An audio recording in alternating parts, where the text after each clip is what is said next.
The entire restaurant went quiet when my sister, Audrey, shouted at our grandmother's 75th birthday dinner. Conversation stopped, faces froze, and everyone stared as she completely lost control. The trigger was simple. I had casually mentioned that I recently bought a penthouse in Manhattan. For 28 years, Audrey had been the family's golden child. She attended private schools, traveled across Europe, and received a brand new BMW for her 19th birthday. Meanwhile, I worked quietly, building my future without any real support from my family. No one expected this moment, especially not my sister, when she realized that the brother she had always considered unsuccessful had surpassed her in every measurable way. We grew up in suburban New Jersey, where our family roles were defined early. My father, Jack, owned a moderately successful construction company that provided a comfortable upper-middle-class lifestyle. My mother, Diane, a former pageant contestant, placed heavy importance on appearances and social standing. My grandmother, Eleanor, my father's mother, was the family matriarch, respected for her calm authority and quiet strength. Then there was Audrey, 3 years younger than me, who seemed to capture my parents' attention from the moment she could walk. I first noticed the pattern when I was 7. Audrey, then 4, wanted dance lessons after watching a ballet on television. Within a week, she was enrolled in the most expensive dance academy in the county, complete with custom outfits and private instruction. That same month, I asked for baseball equipment. After 2 weeks of reminders, my father brought home a used glove and bat from a garage sale. "This will do for now, Cyrus," he said, patting my head. "We need to be practical with money." That practicality never applied to Audrey. My parents missed most of my Little League games, often citing work meetings or errands for Audrey. They never missed a single one of her dance performances. They sat in the front row every time, my father recording, my mother glowing with pride. Family vacations showed the same imbalance. When I was 10 and Audrey was 7, we went to Florida. Every activity was planned around her preferences. I wanted to visit a science museum, but when I protested spending yet another day at a princess-themed amusement park, my mother scolded me. "Don't be selfish, Cyrus. Audrey gets bored at museums. We want everyone to enjoy the vacation." Everyone clearly meant Audrey. The first real shift in my life came the summer I turned 12. During our annual visit to my grandmother Eleanor's house, she pulled me aside after dinner while my parents praised Audrey's latest recital performance. "Come with me, Cyrus," she said gently. "I have something for you." In her study, she opened an antique wooden box and revealed a collection of polished coins resting in velvet. "These are rare mercury dimes. I started collecting them at your age. I want you to have them." I asked why she was giving them to me instead of my father or Audrey. She placed her hand over mine. "Some treasures grow quietly in the dark. Not everything valuable shines right away." I didn't fully understand her words then, but those coins became my first meaningful asset. More importantly, they sparked something in me. That week, I began researching coin collecting, learning about rarity, valuation, and market demand. By 14, I had expanded the collection through careful trades, funded by money earned mowing lawns and shoveling snow. My parents viewed my work as a harmless hobby, never realizing I was saving and reinvesting every dollar. At 15, I launched a small online resale business, flipping collectibles from garage sales and flea markets. My instincts for value proved accurate, and I consistently made modest profits. Meanwhile, Audrey continued receiving the bulk of our parents' attention and resources. Her training expanded into voice lessons and theater classes. When she struggled in math, they hired a private tutor. When I earned straight A's, my achievements were acknowledged with brief nods before the focus returned to Audrey. I learned to seek validation elsewhere. Teachers noticed my discipline and financial aptitude. My baseball coach valued my reliability. In private, I tracked my growing savings and investments with quiet satisfaction. I never mentioned turning $100 purchase into $400 over a weekend. They didn't notice when I stopped asking for money altogether. The gap widened when Audrey turned 14. My parents proudly announced her acceptance into Bradford Academy, a prestigious private school costing $40,000 per year. "How can we put a price on Audrey's future?" my father said. No such discussion ever occurred about my education. I attended Ridgewood Public High School, which was fine, but lacked Bradford's connections and resources. By then, I had developed resilience and a firm commitment to succeed independently. While Audrey struggled academically despite elite support, I excelled. I joined the business club, focused on economics and math, and expanded my online ventures. My bedroom became a makeshift office filled with charts, price guides, and market data. During my junior year, I entered a state business competition with a proposal for an algorithm that could identify undervalued collectibles. I won first place. My teacher, Mr. Harrington, assumed my parents would attend the award ceremony. "They have a conflict," I said. "Audrey has a shopping trip." One of the judges, Thomas Reed from a local investment firm, approached me afterwards. Impressed, he offered me a part-time position. That summer, I worked 20 hours a week at Reed Financial while Audrey toured colleges. Mr. Reed quickly saw my potential and challenged me to build a mock investment portfolio. 3 months later, it had beaten the market by 7%. "You see patterns others don't," he told me. At home, nothing changed. My work was dismissed as a temporary job. My father warned me not to chase finance fantasies. Audrey's activities remained the priority.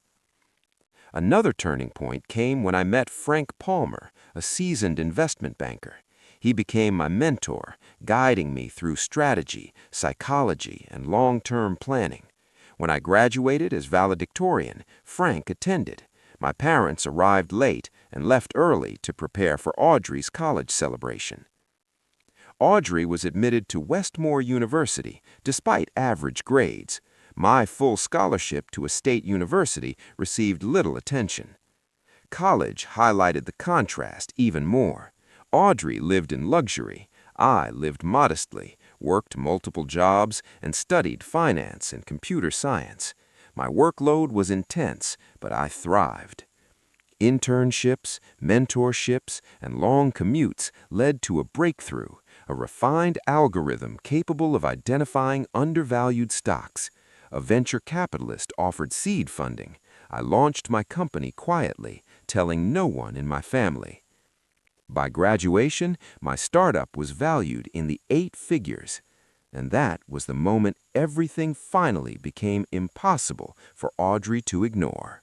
The gap between perception and reality became clear during a phone call with my mother when I was 26. "Your sister has been invited to join the museum's Young Patrons Board," she said proudly. "It's a big honor. Only the most successful young professionals are chosen."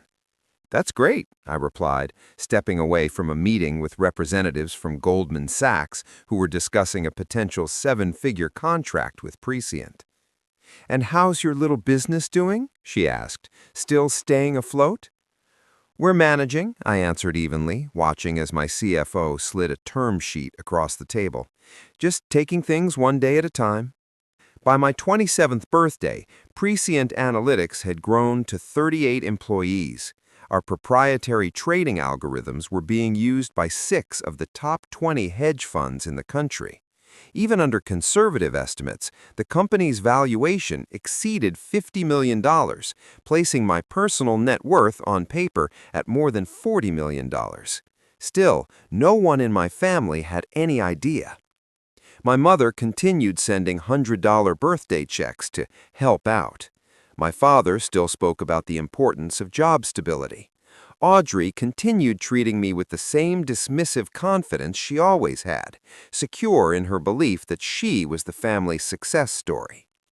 That year, I declined my parents' invitation to Christmas dinner, citing work obligations. In truth, I had been invited to spend the holiday at Frank Palmer's estate in Connecticut, where we would meet with international investors.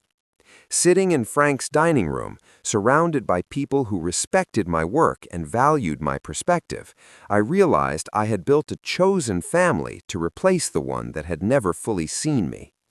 What I didn't realize was that someone had been watching my progress all along, and she was about to change everything.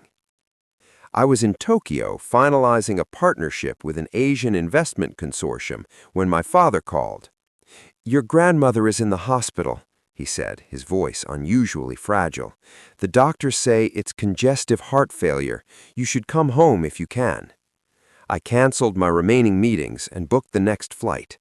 Eleanor was the only family member who had truly understood me, and the thought of losing her was unbearable. When I arrived at the hospital, my parents were in the waiting room. My father looked older than I remembered, the lines on his face deeper. My mother flipped through a magazine, checking her phone periodically. "Where's Audrey?" I asked. "She's trying to come," my mother replied, "but she has an important gallery opening tomorrow. She's seeing if she can rearrange her schedule." In other words, my sister couldn't be bothered to drop everything for the woman who had always been there for us. I focused instead on Eleanor's condition. "Stable for now," my father said. "They're running tests."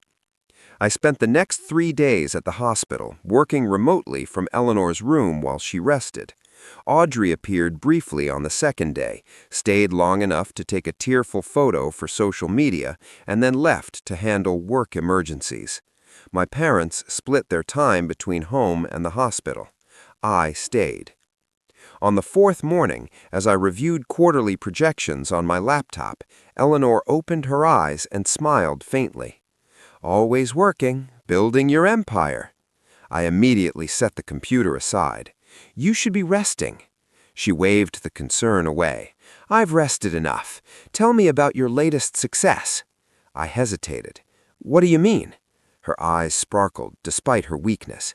"Did you really think I wasn't paying attention? The Wall Street Journal subscription wasn't just for the crossword." That was the moment I realized my grandmother had followed my career all along.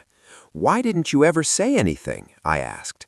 "It wasn't my place. You chose privacy, and I respected that. But I've always seen you, Cyrus." We talked for hours. I shared details about prescient analytics that no one else in the family knew. She listened with genuine pride. As our conversation ended, her tone grew firm. "It's time to stop hiding your light, not for their approval, but for your own peace. Keeping secrets takes energy. That energy belongs elsewhere." I promised to think about it. Over the following weeks, as she recovered, her words stayed with me. 2 months later, during a family dinner, Audrey announced her engagement to Tyler Williams, the son of a prominent Philadelphia family. "We're thinking June at the Williams estate, about 300 guests, very intimate." My mother was thrilled. My father looked pleased but uneasy. I understood why. A wedding of that scale would be extremely expensive. Later, I found my father in his study reviewing documents. "Everything okay?" I asked. "Just business matters," he said quickly, sliding the papers away. I had already seen the second mortgage application. When pressed, he admitted business had slowed. "But we'll manage, we always do." "If you need help, I could—" "Absolutely not," he cut in. "I've provided for this family for 30 years. I don't need handouts, especially not from a son still trying to get his business going." His pride was unchanged, even as it put his finances at risk. The following week, Audrey detailed wedding upgrades, custom tableware, a florist flown in from Holland. "The budget's grown a bit," she said casually, "but it's once in a lifetime." I finally spoke up. "Have you and Tyler considered contributing?" The table went silent. "Why would we?" Audrey asked. "Dad always said he'd pay." "Circumstances change," I replied calmly. "A second mortgage for a wedding is not wise." My father bristled. My mother accused me of jealousy. Audrey agreed. If your startup was successful, you wouldn't live in that tiny apartment. Real success shows. I left without arguing and drove straight to Eleanor's house. "They'll never see me," I said bitterly. "You care because they're family," she said gently. "But it's time to stop hiding, not to prove them wrong, but to live honestly." Her birthday was approaching. "Perhaps that's the right moment," she suggested. Driving back to New York, I decided she was right. The final nudge came when I learned Audrey and Tyler had been rejected from leasing a unit at the Monarch in Manhattan due to income verification. The penthouse was available, and I had been considering it. 2 days later, I signed the purchase agreement. The evening of Eleanor's 75th birthday arrived. She requested a private dinner at Bellini's in Princeton. I arrived in a modest rental car, deliberately avoiding attention. Inside, the family gathered. Audrey dominated the conversation, complaining about work and housing issues. "The Monarch rejected us. The requirements are absurd." My grandmother met my eyes knowingly. Later, she turned to me. "Cyrus, tell us about your life in New York." "I'm moving," I said casually. "I brought the penthouse at the Monarch." Silence followed. Audrey accused me of lying. I corrected the purchase price calmly. Aunt Patricia searched online and read aloud from a fortune profile. The truth landed heavily. Audrey exploded. Accusations flew. "I built a company," I said evenly, "the same one you dismissed for years." Wine spilled. Voices rose. Then Aunt Patricia spoke. "Maybe if you'd noticed Cyrus instead of treating him like an understudy, you'd know he's now worth more than everyone here combined." The room froze. My grandmother squeezed my hand. My father stared, stunned. "It's true," I said quietly. "All of it." Audrey fell silent, trembling. And for the first time, no one interrupted. "I don't believe any of this," she said at last. "Show me proof, right now." I took out my phone, opened my banking app, and slid it across the table. Her eyes widened as she saw the balance in just one of my accounts. Tyler leaned over her shoulder and let out a quiet whistle. "That's a lot of zeros." Audrey pushed the phone away as if it had burned her. "This doesn't change anything," she said, though her voice lacked confidence. "Money isn't everything. I'm still the one with real relationships, real social circles, and a gallery job your father arranged." "The same lifestyle fully funded by your parents," Aunt Patricia interjected, "and those social connections wouldn't exist without the family checkbook." "Patricia, please," my mother said softly. "No, Diane," Aunt Patricia replied firmly. "I've watched this family dynamic for years. You and Jack created this by putting Audrey on a pedestal while overlooking Cyrus's potential. Look where that led. Your son built his success on his own, without your help, and your daughter is now unraveling in a public restaurant because she's realizing she was never the center of this family by merit alone." Audrey stood up abruptly, tears streaming down her face. "I don't have to listen to this. Tyler, we're leaving." She grabbed her purse and headed for the exit. Tyler hesitated, glancing between her and the rest of us still seated at the table. "I should probably," he gestured in Audrey's direction, offered an apologetic smile, and hurried after her. Once they were gone, a heavy silence settled over the table. My grandmother, who had observed the entire exchange with unexpected calm, finally spoke. "Well," she said, lifting her champagne glass, "I don't think I've had a birthday this exciting since my 40th, when your grandfather forgot to mention he'd invited his ex-wife." The comment broke the tension. Even my parents managed faint smiles. "Just Cyrus," my grandmother continued, meeting my eyes, "who has proven that success takes many forms and often belongs to those patient enough to wait for the right moment to step forward." As the others raised their glasses in a somewhat stunned toast, I realized everything had shifted. A family narrative carefully maintained for decades had collapsed in a single evening. What would replace it was still unclear. The days after my grandmother's birthday dinner were strained and uncomfortable. Audrey refused to speak to anyone except Tyler, who found himself stuck in the role of mediator. My parents moved through their days in quiet shock, trying to process how completely they had misunderstood their own son. 3 days later, my father called and asked to meet.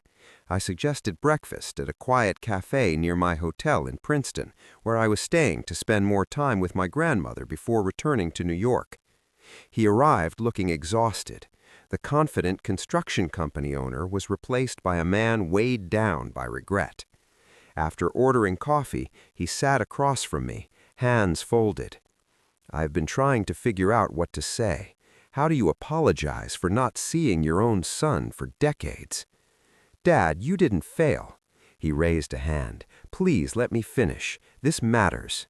He took a slow breath. "I realized your mother and I got it wrong, Cyrus, from the beginning. We focused so much on Audrey that she became the center of our family story. She was outgoing, demanding, and easier to understand than you." "I was quiet," I said.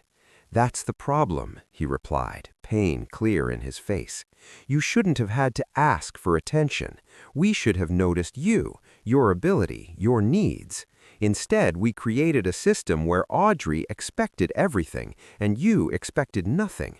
I see now how unfair that was." He stared into his coffee. "I was proud of building my business from nothing, of being self-made, and all the while you were doing the same on a level I never imagined, while I dismissed your work as a hobby." For the first time in my adult life, I saw my father without his authority shield. "I didn't build Prescient to prove anything," I said quietly. "I did it because I loved the work." "That makes it worse," he said with a sad smile. "You weren't trying to impress us, and you still exceeded every expectation we should have had." We talked for nearly 3 hours. He asked real questions about my company and listened to the answers. He admitted his construction business was struggling more than he had let on. Finally, he asked the question weighing heaviest on him. "Can you forgive us?" "I think forgiveness is a process, not a single moment. I'm willing to start if you are." He nodded, relief evident. "That's fair." My mother asked to speak the following day. We met in my grandmother's garden. "I don't know where to begin," she said, adjusting her scarf. "Your father is right. We failed you." "I turned out okay," I said gently. "But at what cost?" she asked, tears forming. "How lonely must it have been, carrying everything alone?" I hadn't expected that from her. "I had support," I said. "Grandma, my mentor, some colleagues. But yes, there were times I wished I could share things with you." She wiped her eyes. "I need to admit something. I favored Audrey because she was like me. I peaked early. I never built independence or skills. When I met your father, I attached myself to his ambition." Her honesty surprised me. "I saw myself in Audrey, and I saw your father in you. Quiet, driven, brilliant in ways I didn't understand. I think I was afraid you wouldn't need me, so I made sure Audrey always would." "That takes courage to admit," I said. "Your grandmother helped me see it. She has a way of doing that." After a pause, she added, "I want to know my son now, if you'll let me." "I'd like that," I said. Audrey was the hardest to reach. For 2 weeks, she ignored me. Eventually, my grandmother intervened and invited her to tea, insisting she face reality. When I arrived, Audrey sat stiffly on the sofa, her confidence noticeably diminished. "I'll leave you two," she said. "Try not to break anything valuable." After she left, silence stretched between us. "How are the wedding plans?" I asked.